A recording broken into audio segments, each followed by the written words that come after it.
Hi viewers, మేము ఈరోజు Amazon నుంచి ఓరియంట్ వాళ్ళ యొక్క వాటర్ హీటర్ రాడ్ని తెప్పించాము. ఇది షాక్ ప్రూఫ్ మరియు ప్యూర్ కాపర్తో చేయబడిందండి. ఇప్పుడు దీన్ని మేము అన్బాక్సింగ్ చేస్తున్నాము, చూద్దాం.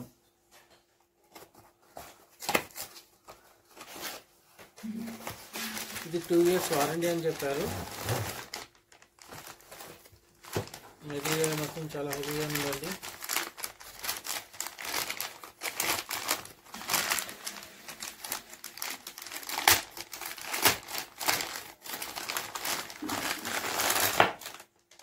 వారంటీతో ఇచ్చారు. చూడండి, ఇలా ఉంది. ఇది 100% షాక్ ప్రూఫ్ అంటండి. 1500 వాట్స్ తోటి ఉన్నటువంటి ఓరియంట్ యొక్క వాటర్ హీటర్ రాడ్ అన్బాక్సింగ్.